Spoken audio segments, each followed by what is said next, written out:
नमस्कार दोस्तों, हरे कृष्णा, राधे राधे। कैसे हो आप सब लोग। श्रावण महीने की शुक्ल पक्ष की पंचमी तिथि को मनाया जाता है नाग पंचमी। नाग पंचमी के जो त्यौहार है ये जरूर हमें घर पर मनाना चाहिए। खास करके जो बच्चों की माँ है वो बच्चों की लंबी उम्र के लिए इस त्यौहार को जरूर मनाते हैं। नाग पंचमी त्यौहार के दिन देवता का पूजन किया जाता है। कहीं पे 5, कहीं पे 7 और कहीं पे नाग नागिन की जोड़ी की पूजन किया जाता है। कोई कोई दरवाजे की चौखट में चंदन से नाग नागिन की जोड़ी बना लेते हैं और वहीं पे धूप दीप दिखाकर टीका लगाकर पूजा कर लेते हैं। तो नाग नागिन के जो पूजा करने की विधि है वो अपने अपने घर के परंपरा के हिसाब से होते हैं। यहाँ पे मैं कोशिश कर रही हूँ एकदम सरल तरीके से आपको दिखाने के लिए ये पूजा आप कैसे कर सकते हैं। तो देखिए, इसके लिए मैंने एक पात्र ले लिया। आप कांसा, पीतल, तांबा किसी चीज़ का भी पात्र ले सकते हैं। और यहाँ पे मैंने आटा ले लिया। आप आटे की जगह पे कोई मिट्टी भी ले सकते हैं, इस तरह से गुंदा हुआ मिट्टी भी ले सकते हैं जिससे नाग नागिन हम बना लेंगे। चाहे तो 2 नाग नागिन बना सकते हैं या आप चाहे तो ज़्यादा यानी कि 5 या 7 भी नाग नागिन बना सकते हैं। तो देखिए, इस तरह से बस हमें एक छोटा-सा आकृति देना है। ऐसा बहुत बड़ा कुछ बनाना नहीं है। छोटा-सा ऐसा आकृति देना है ताकि देखने में वो साँप जैसा दिखे। तो इस तरह से नाग बनाया जाता है और नाग देवता का पूजन किया जाता है। तो देखिए, यहाँ पे मैंने नाग बना लिया और आटा जब गूँथेंगे थोड़ा-सा जो सख्त आटा है होता है, इस तरह से सख्त आटा गूँथना होता है ताकि हमें नाग बनाने में ईज़ी हो और पूजा के टाइम पे वो बार-बार गिरे ना।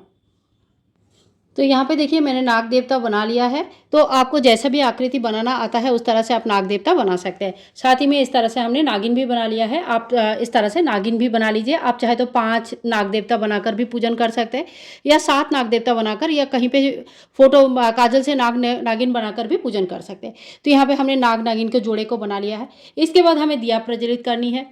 तो देखिए, यहाँ पे हमने दिया प्रज्वलित कर लिया है, धूप भी प्रज्वलित कर लिया है। और नाग नागिन भगवान नाग देवता को बहुत ज़्यादा सुगंधी पसंद है। इसीलिए हमें ज़्यादा से ज़्यादा कोशिश ये करना चाहिए कि हम सुगंधी की ज़्यादा से ज़्यादा व्यवहार करनी चाहिए। इसके बाद हमें भगवान नाग देवता को स्नान करानी है। तो देखिए, सबसे पहले शुद्ध जल से स्नान कराया जाता है। तो आप शुद्ध जल ले लीजिए और पहले भगवान शिव जी को स्मरण करके 3 बार जल चढ़ा दीजिए। इस तरह से 1 बार, 2 बार, 3 बार ओम नमः शिवाय, ओम नमः शिवाय, ओम नमः शिवाय, इस तरह से बोलते हुए 3 बार जल चढ़ा दीजिए। फिर हम नाग देवता के 3 बार स्नान कराएंगे शुद्ध जल से।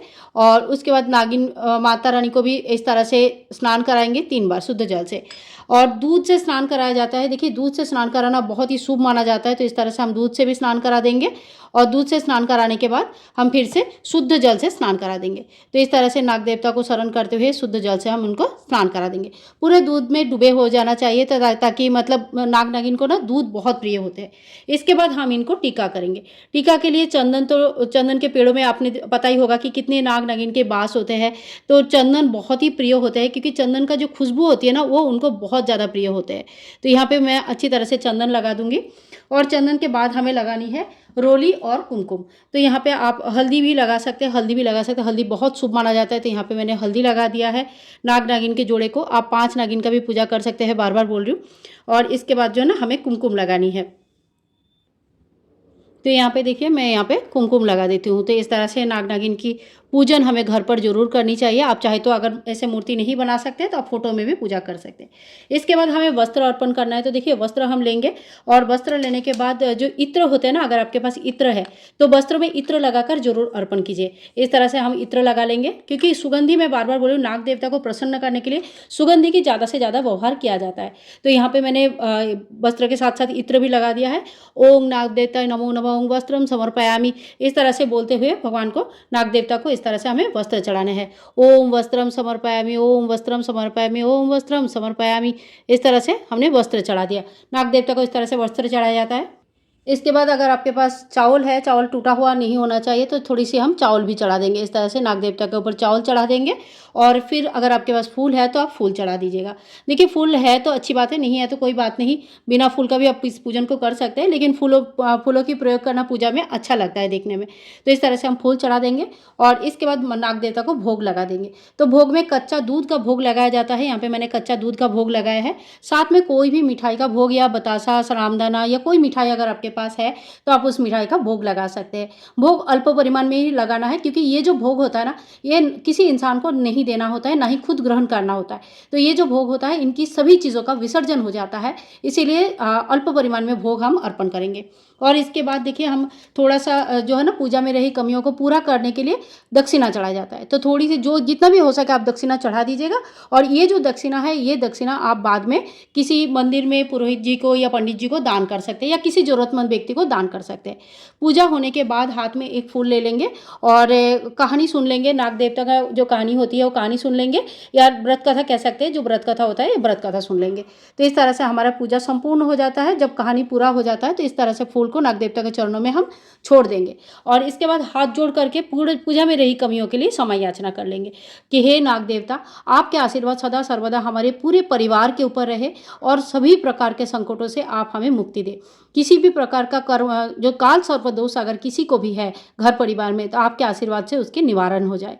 तो इस तरह से हमें नाग देवता का पूजा अर्चना करनी है। जब संपूर्ण पूजा हो जाता है तब हमें आरती करनी है। आप चाहे तो अलग से कपूर की आरती कर सकते हैं, या आप चाहे तो जो दिया हमने प्रज्वलित किया है इस दिया से भी आरती कर सकते हैं।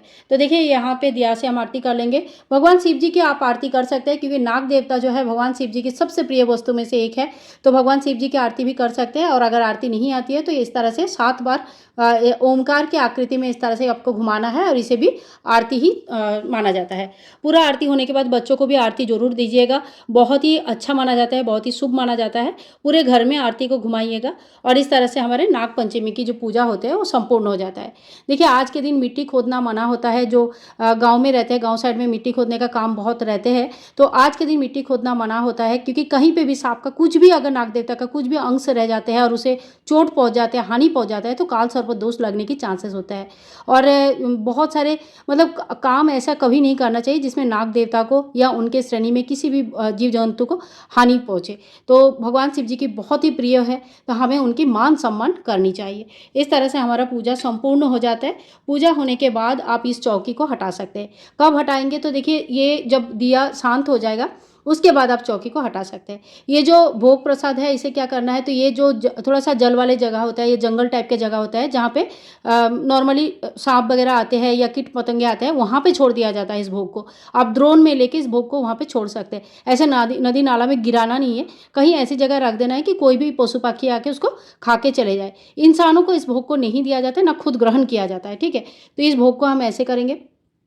और इसके बाद जो फूल वगैरह है इसके तो भूमि विसर्जन हो जाता है या जल विसर्जन हो जाता है। आप जहाँ पे भोग रखेंगे ना उसी जगह पे ही ये सारी चीज़ें आप विसर्जन कर सकते हैं। तो फूल भी वहाँ पे रख देंगे। और जो नाग नागिन के जोड़े हमने बनाया था, इसे भी, ये आटा को भी आप किसी बहती नदी में या पौंड जो पुकुर होता है, सरोवर होता है, वहाँ पे दे सकते हैं। मछलियाँ खा जाते हैं, खाने पीने की वस्तु है, आटा है, तो उनको भी खाना मिल जाता है और बिल्कुल भी पर्यावरण का ध्यान रखा जाता है। तो इस तरह से सभी चीज़ों का, सभी वस्तुओं का दान हो जाता है। और जो जल है, जो स्नान जल है, ये भी मतलब जब हाँ भोग आप रखेंगे वहीं पे ये स्नान जल भी वहीं पे छोड़ना है। इसमें से कोई भी चीज़ घर के काम में यूज़ नहीं करनी है। कोई भी भोग, कोई भी चीज़ ना खाना है ना यूज़ करना है। ठीक है। और जो दक्षिणा हमने रखा है, ये दक्षिणा हमें पंडित जी को या पुरोहित को या किसी जरूरतमंद व्यक्ति को दान कर सकते हैं। बाकी पूजा के बाद जो चौकी है ये दोबारा यूज़ हो जाता है। बाकी चीज़ें तो आप सभी को पता ही है, सारी चीज़ें दोबारा यूज़ हो जाता है। So friends,